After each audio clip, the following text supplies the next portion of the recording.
जय हिंद दोस्तों, कैसे हो आप सभी। उम्मीद करूंगा कि आप सभी बहुत ही बढ़िया होंगे, शानदार होंगे और जबरदस्त होंगे। तो साथियों, आज की इस वीडियो के अंदर हम बात करने वाले हैं आरआरबी ग्रुप डी भर्ती 2026, जिसके अंदर आपका जो कोर्ट का जो फैसला है वो आ चुका है।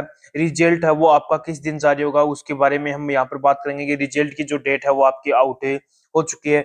फिजिकल के लिए जो 3 गुना कैंडिडेट यहाँ पर सिलेक्ट होने वाले हैं और लाखों कैंडिडेट यहाँ पर कट ऑफ लिस्ट से यहाँ पर बाहर हो चुके हैं। ऑल जोन की यहाँ पर कट ऑफ लिस्ट की हम यहाँ पर बातें करने वाले हैं, तो वीडियो में लास्ट तक जरूर बने रहना। जो कैंडिडेट वीडियो में नए जुड़े हैं वो एक बार चैनल को सब्सक्राइब जरूर कर लेना, जिन्हें जितनी भी भर्तियों की अपडेट है वो सबसे पहले आपको हमारे चैनल पर मिलती रहे। तो सबसे पहले मैं यहाँ पर बात करूं कि रिजल्ट है वो आपका कब तक जारी होगा। तो रिजल्ट है वो लगभग लगभग चांस है। तो आपकी जो पहले तो जो आपकी 15 तारीख तक आपकी रोक लगाई गई थी रिजल्ट पर, तो वो रोक हट चुकी है। अब जो रिजल्ट है वो आपका कब तक जारी होगा, तो रिजल्ट है वो लगभग लगभग चांस है कि 5 मई तक आपका जो रिजल्ट है वो जारी होने के यहाँ पर पूरे पूरे चांस है। 5 मई से पहले ही आपका रिजल्ट है वो जारी कर दिया जाएगा। उसके बाद में मैं बात करूं कि यहाँ पर की फिजिकल है वो आपका कब तक जारी होगा, तो जैसे ही रिजल्ट आपका जारी होता है उसके लगभग 30 दिन के बाद में आपका जो है फिजिकल के लिए कंडक्ट करवाया जाएगा। तो फिजिकल है वो आपका लगभग चांस है कि मई या जून के अंदर,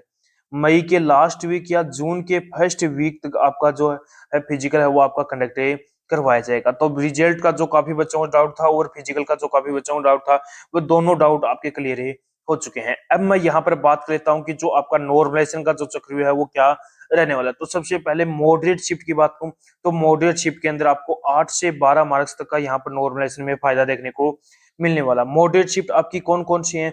1 दिसंबर की थर्ड शिफ्ट, 12 दिसंबर की सेकंड, 5 दिसंबर की सेकंड, 9 दिसंबर की सेकंड और थर्ड शिफ्ट हो गई, 3 दिसंबर की फर्स्ट, 21 दिसंबर की फर्स्ट, 2 दिसंबर की थर्ड, 9 दिसंबर की फर्स्ट, 24 दिसंबर की सेकंड और थर्ड शिफ्ट, 22 दिसंबर की थर्ड शिफ्ट, 22 दिसंबर की आपकी थर्ड शिफ्ट हो गई, 22 दिसंबर की फर्स्ट और सेकंड शिफ्ट हो गई और 10 दिसंबर की आपकी सेकंड शिफ्ट। ये शिफ्ट क्या है? आपकी मॉडरेट शिफ्ट है। यदि इन शिफ्टों के अंदर जिस भी कैंडिडेट ने एग्जाम दिया है तो उस कैंडिडेट को मिनिमम 8 मार्क्स और मैक्सिमम आपको 12 मार्क्स तक का यहाँ पर नॉर्मलाइजेशन में फायदा देखने को मिलने वाला है। उसके बाद में मैं यहाँ पर बात करूँ कि जो आपकी हार्ड शिफ्ट है, हार्ड शिफ्ट के अंदर आपको मिनिमम आपको 14 मार्क्स और मैक्सिमम आपको 17 मार्क्स तक का यहाँ पर नॉर्मलाइजेशन में फायदा देखने को मिलने वाला है।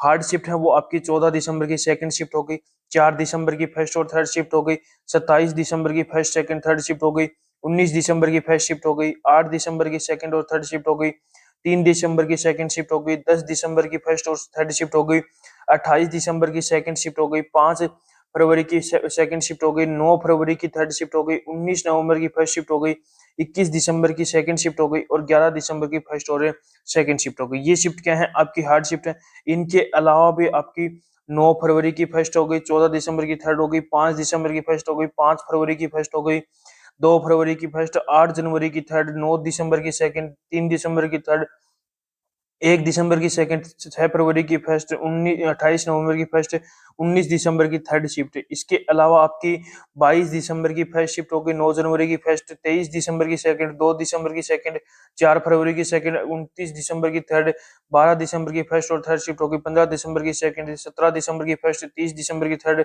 5 दिसंबर की थर्ड और 1 दिसंबर की सेकंड शिफ्ट है।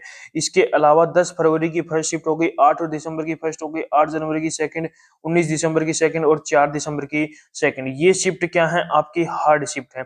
इन शिफ्टों के अंदर जिस भी कैंडिडेट ने एग्जाम दिया है तो उस कैंडिडेट को मिनिमम 10 मार्क्स और मैक्सिमम आपको 16 मार्क्स तक का यहाँ पर नॉर्मलाइजेशन में फायदा देखने को मिलने वाला है। इसके अलावा मैं यहाँ पर बात करूँ कि जो टोटल जो वैकेंसी है वो कितनी है, तो टोटल जो वैकेंसी है वो 32,438 यहाँ पर वैकेंसी है, जिसके अंदर यूआर कैंडिडेट की 13,957, ओबीसी की 9,153, ईडब्ल्यूएस की 3,100, एससी की 4,699, एसटी की 2,474 यहाँ पर टोटल वैकेंसी है। जिसके लिए कितने कैंडिडेटों ने फॉर्म अप्लाई किया, तो इसके लिए लगभग 1,08,00,000 कैंडिडेटों ने यहाँ पर फॉर्म में अप्लाई किया, जिसमें से प्रेजेंट हुए हैं लगभग 35 लाख के आसपास कैंडिडेटों ने यहाँ पर एग्जाम में दिया है। इसके अंदर बात करूँ सीडब्ल्यू और एक्स सर्विसमैन की, तो 4,90,000 कैंडिडेटों ने यहाँ पर एग्जाम में दिया है और फिजिकल के लिए आपके 3 गुना कैंडिडेटों को यहाँ पर फिजिकल के लिए बुलाया जाएगा। ठीक है, तो ये डाउट भी आपका क्लियर हो चुका है। अब मैं यहाँ पर बात कर लेता हूँ कि जो आपकी ऑल जोन यानी कि जोन वाइज जो आपकी कट ऑफ है वो क्या रहने वाली है।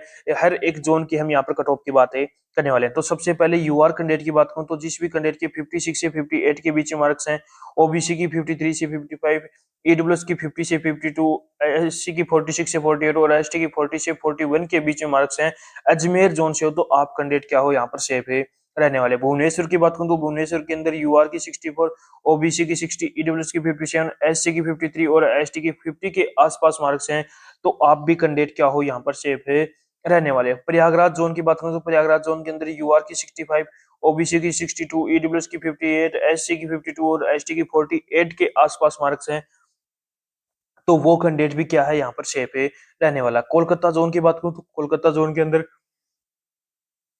यूआर की 65, ओबीसी की 63, ईडब्ल्यूएस की 60, एससी की 56 और एसटी की 50 के आसपास मार्क्स हैं, तो वो कैंडिडेट भी क्या है यहाँ पर सेफ है रहने वाले हैं। भोपाल की बात करूं तो भोपाल के अंदर यूआर की 62, ओबीसी की 60, ईडब्ल्यूएस की 56, एससी की 50 और एसटी की 45 के आसपास। सिकंदराबाद जोन की बात करूं तो सिकंदराबाद जोन के अंदर यूआर की 60, ओबीसी की 56, ईडब्ल्यूएस की 53, एससी की 48 और एसटी की 42 के आसपास। बेंगलुरु की बात करूं तो बेंगलुरु के अंदर यूआर की 60, ओबीसी की 57, ईडब्ल्यूएस की 54, एससी की 47 और एसटी की 43 के आसपास। रांची की बात करूं तो रांची के अंदर यूआर की 58, ओबीसी की 55, ईडब्ल्यूएस की 53, एससी की आपकी 48 और एसटी की 42 के आसपास मार्क्स हैं, तो वो कैंडिडेट भी क्या है यहाँ पर सेफ है रहने वाले हैं।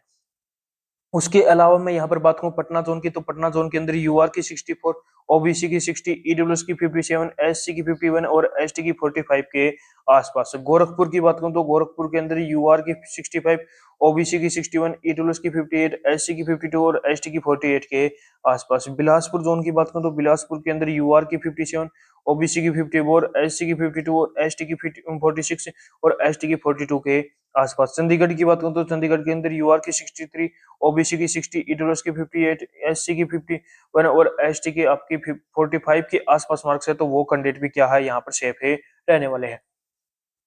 अहमदाबाद जोन की बात करूं तो अहमदाबाद के अंदर यूआर की 59, ओबीसी की 55, ईडब्ल्यूएस की 53, एससी की 47 और एसटी की 42 के आसपास। मुंबई की बात करूं तो मुंबई के अंदर यूआर की 63, ओबीसी की 60, ईडब्ल्यूएस की 57, एससी की 52 और एसटी की 47 के आसपास। गुवाहाटी की बात करूं तो गुवाहाटी के अंदर यूआर की 62, ओबीसी की 58, एससी की ईडब्ल्यूएस की 56, एससी की 51 और एसटी की 46 के आसपास। चेन्नई की बात करूं तो चेन्नई के अंदर यूआर की 60, ओबीसी की 57, ईडब्ल्यूएस की 54, एससी की आपकी 48 और एसटी की 42 के आसपास मार्क्स हैं, तो वो कैंडिडेट भी क्या है यहाँ पर सेफ है रहने वाले हैं। तो मैंने आपको यहाँ पर ऑल जोन की यहाँ पर कट ऑफ है बता दी है, यानी कि हर जोन की जो जोन वाइज आपकी कट ऑफ क्या रहने वाली है वो मैंने बता दिया है। रो मार्क्स ये आपको मैंने यहाँ पर कट ऑफ है बताई है।